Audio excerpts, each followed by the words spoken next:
Hello बच्चों, मैं आपका विज्ञान शिक्षक कमलेंद्र हूँ।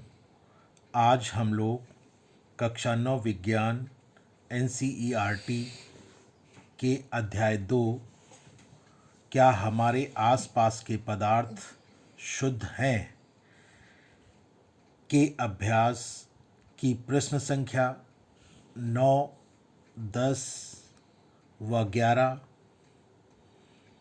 जो कि आपकी किताब में पेज 32 व 33 पर हैं के हल को समझने का प्रयास करेंगे। जैसा कि आप देख रहे हैं निम्नलिखित जैसा कि आप देख रहे हैं प्रश्न संख्या 9 में लिखा है कि निम्नलिखित में से कौन टिंडल प्रभाव को प्रदर्शित करेगा। प्रश्न संख्या 9 के ए भाग में दिया है नमक का घोल, बी में दूध, सी में कॉपर सल्फेट का विलयन, डी में स्टार्च विलयन। तो सबसे पहले हमें टिंडल प्रभाव को समझना है जिसे हम पहले पढ़ चुके हैं। टिंडल प्रभाव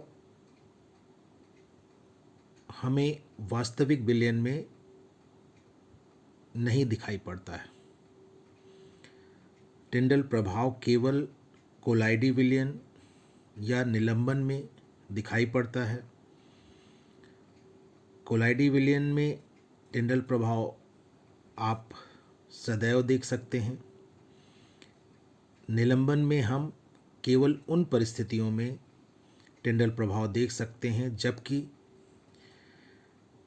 निलंबन में जो पदार्थ ठोस पदार्थ मिला हुआ है द्रव में, वह जब द्रव में फैला हुआ होता है अर्थात निलंबित होता है या वितरित होता है, केवल हम उतनी ही देर तक टिंडल प्रभाव को देख सकते हैं।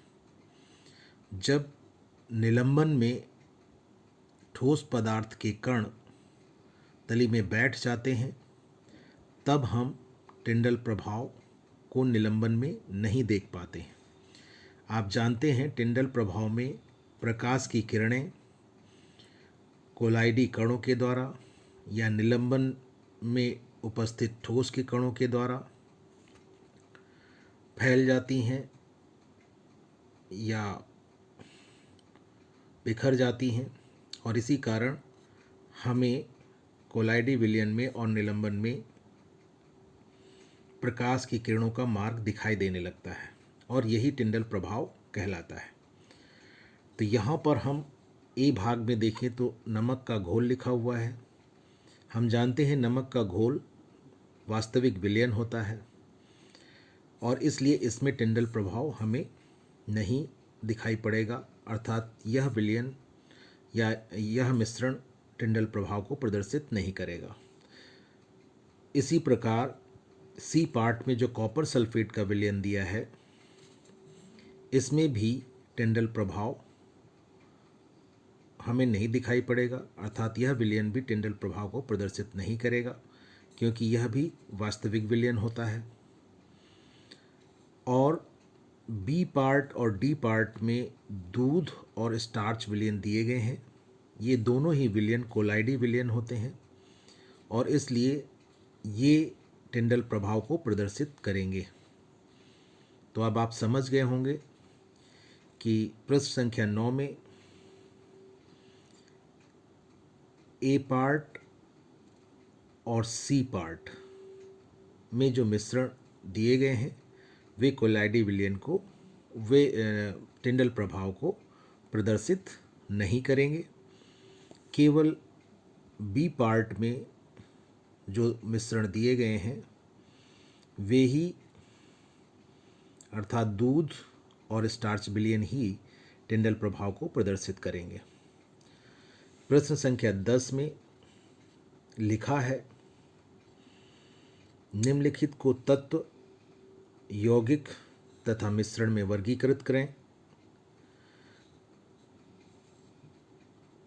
तो आप देख रहे हैं कि प्रश्न संख्या 10 में हमें जो भी पदार्थ दिए गए हैं उन्हें हमें तत्व, यौगिक और मिश्रण में वर्गीकृत करना है, जिसमें ए पार्ट में सोडियम दिया गया है। सोडियम आप जानते हैं कि तत्व होता है। बी पार्ट में मिट्टी है। मिट्टी विभिन्न पदार्थों का मिश्रण होता है, तो हम इसे मिश्रण के अंतर्गत रखेंगे। चीनी का घोल चीनी और पानी का मिश्रण होता है, इसलिए हम इसे मिश्रण के अंतर्गत रखेंगे। चांदी तत्व होता है, आप जानते हैं, इसलिए इसे तत्व के अंतर्गत लिखेंगे हम। ई पार्ट में कैल्शियम कार्बोनेट लिखा है, और कैल्शियम कार्बोनेट कैल्शियम, कार्बन और ऑक्सीजन CaCO3 इसका रासायनिक सूत्र होता है। तो यह कैल्शियम, कार्बन और ऑक्सीजन से मिलकर बना हुआ यौगिक है, इसलिए हम इसे यौगिक की श्रेणी में रखेंगे। और F में टिन लिखा हुआ है। टिन भी तत्व होता है, इसलिए हम इसे तत्व की श्रेणी में लिखेंगे। और G पार्ट में सिलिकॉन लिखा है। सिलिकॉन भी तत्व होता है, इसलिए हम इसे भी तत्व की श्रेणी में रखेंगे। इसके पश्चात आप देख रहे हैं H भाग में कोयला लिखा है। कोयला कार्बन और वायु का मिश्रण होता है, इसलिए इसे हम मिश्रण की श्रेणी में रखेंगे। वायु में आप जानते हैं बहुत सारी गैसेस होती हैं, इसलिए कोयला, कार्बन और विभिन्न गैसों का मिश्रण है, इसलिए इसे हम मिश्रण की श्रेणी में रखेंगे। आई भाग में वायु लिखा है। वायु भी आप जानते हैं विभिन्न गैसों का मिश्रण होता है, इसलिए इसे हम मिश्रण की श्रेणी में रखेंगे।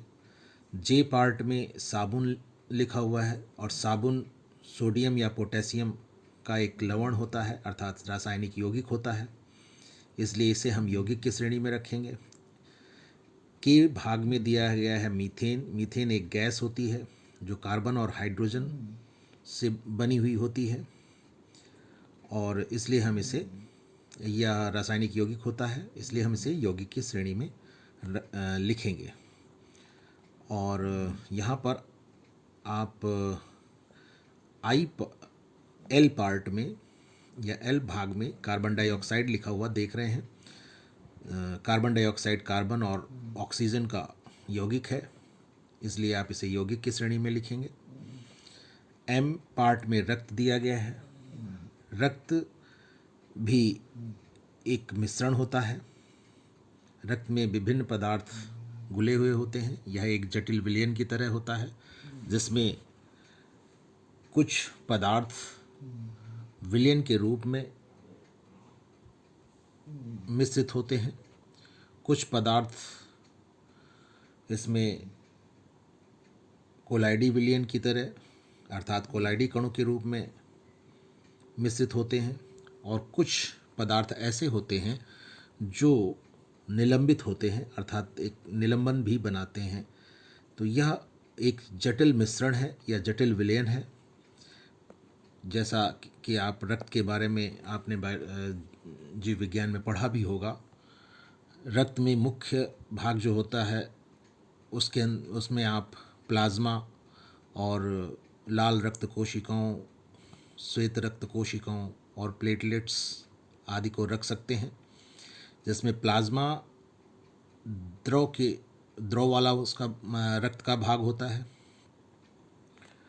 और जिसमें लाल रक्त कोशिकाएं और श्वेत रक्त कोशिकाएं और प्लेटलेट्स निलंबित कणों के रूप में उपस्थित होते हैं या मिश्रित होते हैं।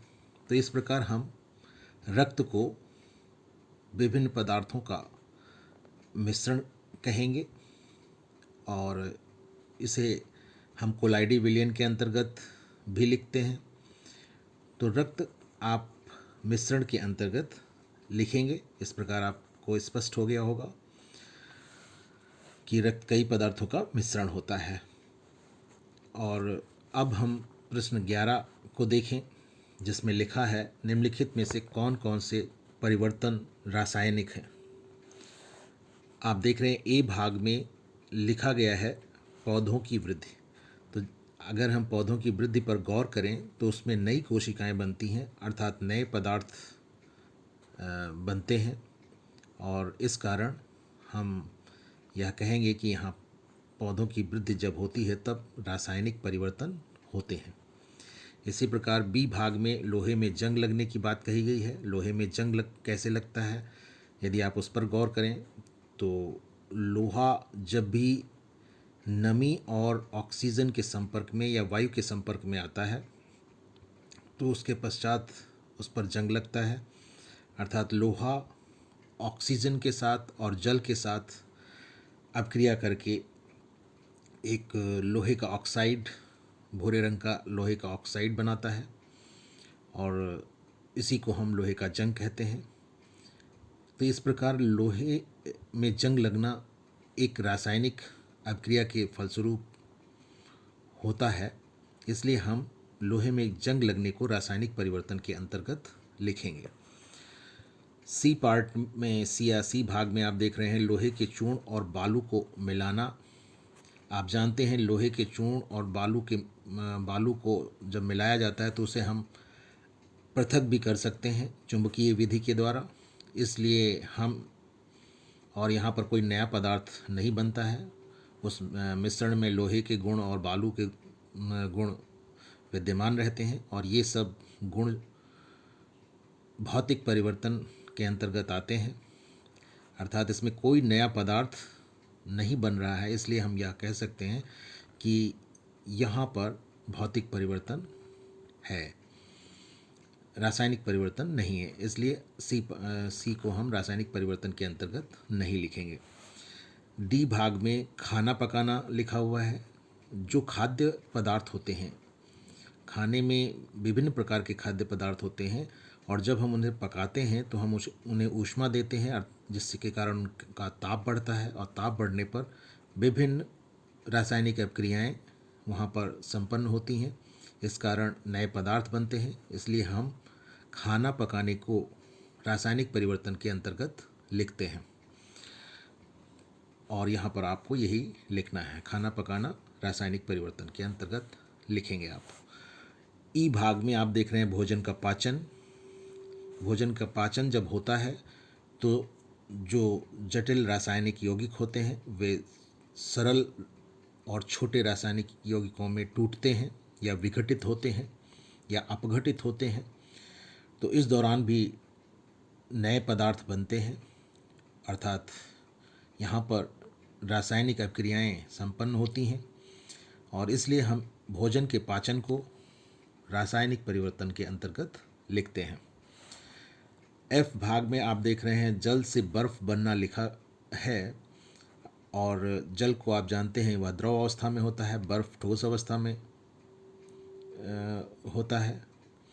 तो बर्फ़ ठोस अवस्था में होती है, तो यहाँ पर हम देख रहे हैं कि केवल भौतिक अवस्था में परिवर्तन है, क्योंकि जल तो जल के कणों से मिलकर बना ही है, और ये जो बर्फ़ जब बनती है, अर्थात उन्हीं जल के कणों से जब बर्फ़ बनती है तो उसमें भी जल के ही कण मौजूद होते हैं, कोई नया पदार्थ नहीं बनता है, केवल भौतिक अवस्था में परिवर्तन होता है।